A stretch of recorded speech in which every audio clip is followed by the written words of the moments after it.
Alright, good evening everyone. Hope everyone's staying safe, taking good care of themselves, even though in spite of the reopening, please make sure to wear your mask. And today I'm going to talk about season 8 through 10 of Knots Landing. And today is someone's birthday. It is Joan Van Ark, aka our Valine Ewing Gibson Waleska Ewing. In which one, and we're going to talk about Val once more around this video, but also, she's turning 77, and happy birthday to her. And may we wish her lots of years and lots of success. And I'm going to talk about season 8 through 10, in which one it's going to be a lot that we're going to talk about. So, around the end of season 7, I completely forgot to mention this. Greg and Laura would end up getting married, and then in season 8, though, there was a storyline that questioned a lot of viewers and made it felt more of it made it felt either Dallas Dynasty-esque, which is the Gene Hackney storyline and Ben having a past as a spy, which was quite questionable, and many liked it, many didn't. But even to having a dream where Val got shot, and it was just hectic. And then Gary would move on to jail and divorce Abby, and then but the storyline that but and then Paige would end up making a big break and end up seducing Michael, or as many would call him, sexy Michael, because he was definitely the heartthrob of the show, along with others. And then Karen, after the kidnapping, she ended up getting a new haircut. And then 87, and then around that season though, Laura would get pregnant again, except she is having a kid with Greg. And then Mac's ex-girlfriend Ann Matheson would end up joining the cast and would end up becoming permanent around the 89, from the 1989 to 1990 season all the way to its final episode, which was really fun, especially when she was utilizing, and then that Mac wasn't the father of Paige, and then saying that Greg is her father, and was a mess, but we were here for it. But the storyline that stood out the most was especially Olivia's addiction, even in season 7 though, especially when Olivia was already doing marijuana, doing Mary Jane, which YouTube standards, and definitely that addiction would spiral, and even to Abby finding out about it and doing the best that she could to definitely to combat that addiction that she was dealing with. And it was definitely like really great acting, and it definitely was so real. Especially it felt like Abby was paying the consequences for her actions through her daughter. Especially when her daughter found out about the fact that Abby knew all along that that Val's babies were kidnapped, and even Abby ended up admitting last season that she knew all along. And then it definitely was just a lot of Abby's scheming definitely played an effect on her kids, especially her daughter Olivia. And it was just really great acting from both Mills and Tanya Crow. And then especially the scene where she was about to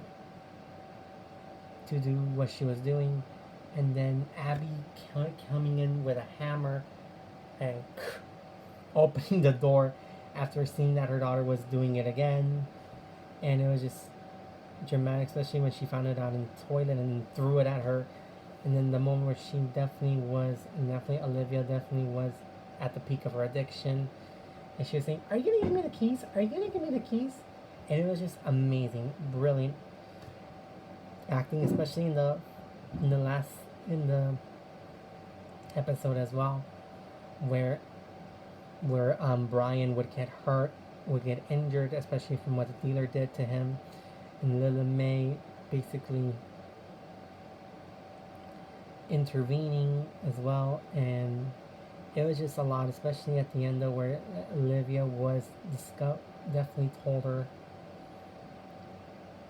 definitely showed her all the things she was doing, and it was just heartbreaking. And finally, like, admitting to the addiction.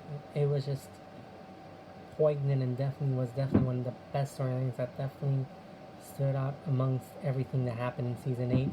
And then especially the cliffhanger, especially with Peter Hollister, Abby, and then which was laughable to some, especially a lot of people were like not feeling the storyline, but it was especially the cliffhanger, especially when Peter's body was found, and then Olivia and Abby, and then Abby burying it in the cement, which would become the playground, especially with the crack, especially calling it, as many would say, especially in YouTube, the body under the cement, which was a quite interesting and definitely was a great conclusion, in which one we would end up finding out that Paige definitely caused his death.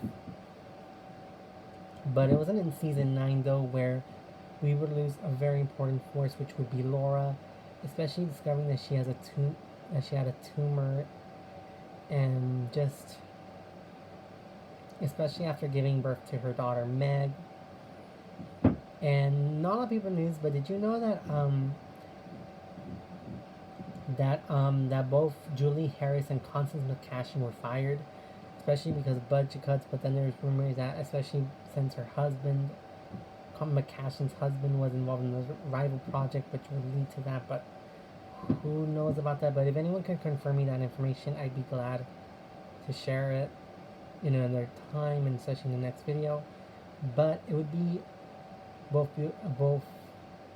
a lot of people were heartbroken, especially when her final scene, where she was driving to the clinic, where she was about to pass her final moments, especially with the funeral, especially with the video that she definitely thanked everyone, especially ranging from Val, who basically low-key kind of was the reason why Laura would end up empowering herself and becoming stronger and becoming a career woman, from basic, even to the video where Sumner would cry, especially where she would talk about the moment she had together. It definitely was a beautiful scene, and definitely was tears everywhere. And also especially her ex-husband Richard, who walked out on the 4th season, would come back and pick up the kids. And definitely was just an emotionally harrowing scene, especially when Val threw the coffee maker, I believe, and at the end both her and Karen would share a moment together, even though Abby tried. But definitely was a lot of scenes, especially after Richard called a lot of things out. And did anybody know that it was improvised? That a lot of them were just talking about the emotions that they were feeling, especially during Laura's loss. And then after that, though, Lily Mae would leave and end up finding a new beau, which was like a really like good, which is like a goodbye to her. And then after that period, of Val's husband Ben would leave, especially at the end of season 8. He would leave and never came back. And then all of a sudden, though, like especially during the middle of Gary and Jill's relationship, though, that's when Jill definitely evolves more into a real psychotic villain. And boy, she would play mind tricks on Val. And it wasn't until the finale, though, that she tried to put a gun on Val and make her take this pill, and making everyone believe a lot of things, which was really interesting. But also, we would introduce ourselves to a new family, which would be the Williamses, which was quite interesting, their storyline, especially they were under witness protection, and they were the first African American family to join Knots Landing, which was at least breaking in itself, especially Diane Carroll joining Dynasty, and just breaking barriers, breaking stereotypes, and just things that we still have to work on, especially things still need to be worked on. But what I really did enjoy about this season, though, it kind of shows new faces, but also There was also a really funny scene which I liked about this, not only when they were meeting Manny Vasquez, which Lotus Point at this point would become another series of both wanted and unwanted questions. Especially when Karen was wearing the mini leather skirt, and then she was sitting down, and then at the end, and then like once like Karen would go to Abby's office, and then Abby would say, "Can I give you some advice?" And this is iconic. Don't be a slave to fashion, which was I definitely love that line. It was hilarious though because at least Nods added humor every now and then, especially with dramatic moments. So at least giving it a really good feeling and giving a great feeling. But also, especially the change in the opening as well, because the opening was different, but still maintained the music essence, especially with the beautiful colors and things like that. And I definitely love I definitely love the opening, especially when everybody was showing each other. Even though we all had that Val's season 9 hairstyle, which was just so like over the top, especially with the mullet. But also it also shows like at least Gary and Val just dealing with a battle, but at the end Val dropped it, and then just finally just accepting that Gary is the father of the twins. At the end, both of them just sharing moments, but then also just the unraveling of Joe, which would conclude in the next season. And next season, it finally was that Paige finally became the lead character, finally became one of the leads now, especially now that she got billing in the credits, Nicholas Sheridan. And definitely around season 10 though, especially with everything that happened to Val being in a mental institution, and even everyone believing that she killed herself, and especially getting out of it.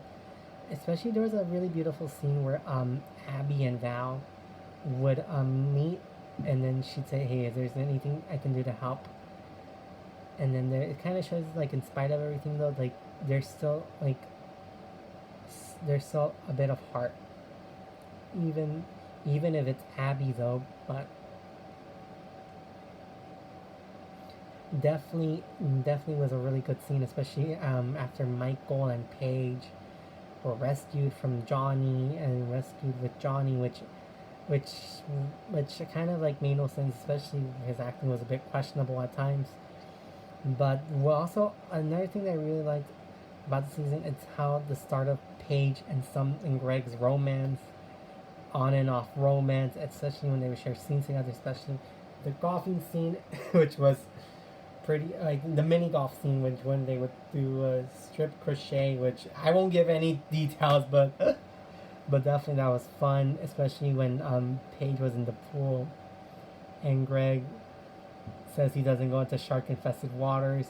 And then around that season though, Greg ended up marrying Abby, and then Greg would regain his political career, and then there was a custody battle, Mac with Mac and Karen and Abby, and then finally after many years, Karen finally slapped Abby because she was just like she wasn't gonna deal with it, especially being in care with Meg, who is Greg and Laura's daughter, in which one Greg would end up giving would end up make, having Mac and Karen adopt Meg and raise them as their own, which she was still going through grief and couldn't be the same after Laura's departure, which was shows you that he definitely truly loved Laura. And even though now with in the ongoing relationship with both Paige and Abby, that's when Paige finally like started to like gain her own ground and even becoming a bit of a heroine herself. And especially the last few scenes with Abby, especially when Paige and Abby would confront each other, and definitely about the Abby scale, especially Abby would rate Paige a 6, which was very good considering her youth and ignorance. Which one I don't judge things in the Abby scale, neither does Greg. But I completely forgot about the Jill storyline. Anyway, it wasn't until like slowly bits and pieces, everybody from Mac, Karen, the Williamses, were finally realizing what that everything Val was saying was true. And it was impressive though because it kind of shows you that Gary finally realized what kind of person Jill was, especially aka Dottie Simpkins, as everybody knows it, and how she would turn into a complete psycho. And boy, it was amazing. But one of the things that definitely stood out around that season, though, it's when Val, after so many years, finally had it and confronted Jill and terrorized her office, especially with the scissors, especially saying, "Stay away from my children." And then at the end, though, like, for now on, I am not poor Val. I am not poor Val. For now, it's gonna be poor Jill, which was which was definitely fun. But it definitely led to Jill passing, and then Gary being accused again, and then 7 years later, especially after the death of CG, and then finding out that she planned this all along. She planned everything all along, and just to retain Gary. And then yeah, especially season 10 though, it was definitely Abby's final season, as it finally felt like there was just not a lot in store for her, but left with grace and poise, especially in the last scene where her and Greg had one more interaction, and then she would head off to Brian to go to Japan. At the end though, Lotus Point was ended up becoming a national park, I think. But it seems like it would mark an ending and a return from one era to another, especially as the 80s were ending. So was the beginning of a new era, which one it would lead to its ending in the 90s. And then also I forgot to mention that Olivia was in a relationship with Harold, who was related to Manny Vasquez, and Abby ended up cutting Olivia off financially. And at the end, and then you would end up seeing some of their struggles in the next season. That would be coming, and then Anne would also come back in season 11, and that would end up meeting a new man, which turned out to be the total opposite, which I'll talk about in the next video. But definitely Abby's eyes definitely have it, especially in the last scene, which also shows you like we're definitely saying goodbye to a villain, to a character that definitely was held on her own, and wasn't afraid to get what she wanted, and wasn't afraid to take anything for granted. Alright, let me know. And then also in season 9, funny fact though, and she ended up meeting her first love. And then there was also scenes where back when they were Karen, Mac, and Abby were younger, she would and then she would marry Charles and then annul it and get his money, which was quite funny. But then it kind of felt like they were losing a bit of sense of Abby. But overall though, definitely even though like soaps were already, primetime soaps were already in the beginning of its decline from Dallas Dynasty to Falcon Crest, so definitely not landing, definitely was standing out on its own in spite of the last few seasons, especially during that period though, especially during the Cuckoo Jill storyline, and definitely gave Joan Van Ark more power, definitely scenes where she stands out on her own. And did you know that Tanya Crow would win an award from her work as Olivia in '88, I believe? Especially Donna Mills would win, especially from her work as Abby, because I guess because with the addiction storyline definitely helped pay off as well. And we had to say goodbye to Lauren, Liv May, and welcome new people here and there. But definitely mark a beginning both of an end and a return to what was originally proposed. Alright guys, if you like my video, please comment, like, and subscribe. And if you have any thoughts, questions, or concerns, definitely comment down below. And life is drama, drama is life. And I hope you guys love this video. And I'm also did a video for Edith Gonzalez, Godfrey Gao, and I talk about Rui's Royal Love in the Palace. So please give it a chance. All right, have a wonderful rest of the day, and please, good night, and please take good care of yourselves and make sure to wear a mask. All right, and take care.